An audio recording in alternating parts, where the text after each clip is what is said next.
नमस्कार विद्यार्थी मित्रांनो, प्रभाकर्स ट्युटोरियलमध्ये आपलं स्वागत आहे। तर पहिली आन्सर की आपण अपलोड केली होती, त्याच्यानंतर ही दुसऱ्या पेपरची आन्सर की आपण सांगतोय।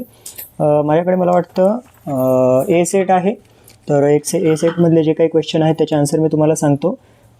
तुमच्या सेटमध्ये जो काही तो क्वेश्चन असेल मार्क करून आन्सर चेक करून घ्या। फर्स्टचा आहे 4, 2चं 2, 3चं 3, 4चं 1, 5चं 3, 6 3, 7 2,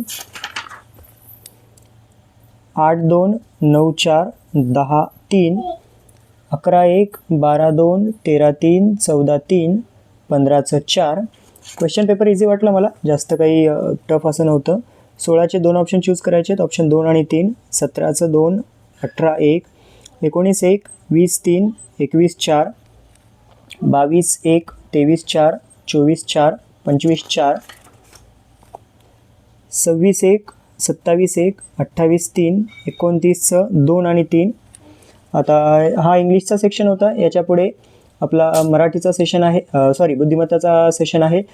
अत्यंत सोपा असा बुद्धिमत्ताचा पेपर होता। NMMSचा पेपर, NMMSचा ज्यांनी अभ्यास केला होता तर त्यांच्यासाठी तर अत्यंत सोपा असा पेपर मला वाटतोय की जवळपास सगळंच NMMSचंच विचारलेलं आहे, नवीन असं काही याच्यामध्ये विचारलेलं नाही आहे। तर आन्सर बघूया।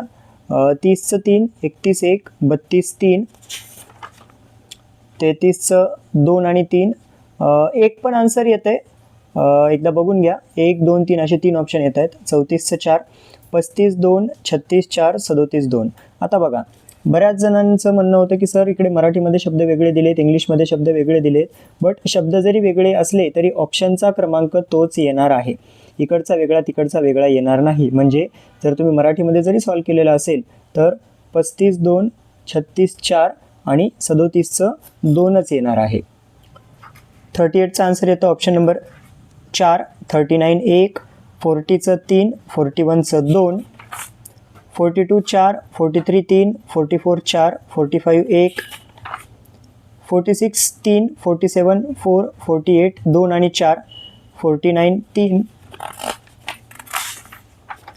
50चं 1, 51 4, 52 2, 53 1। बघा, इथे मराठीमध्ये आणि इंग्लिशमध्ये प्रश्न वेगवेगळे आहेत, बट आन्सर तोच येणार आहे, आन्सर चेंज होणार नाही। 54चं 4, 55 1, 56 3, 57 4, 58 1, 59 2, 60 1, 61 3, 62 1, 63 4, 64 2, 65 1, 66 3, 67 2 आणि 4, 68 4।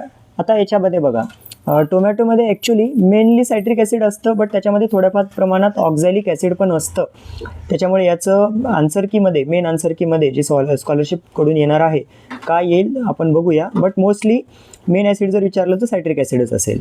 69 1, 70 4, 71 2, 72 3, 73 1, 74 4 आणि 75 2।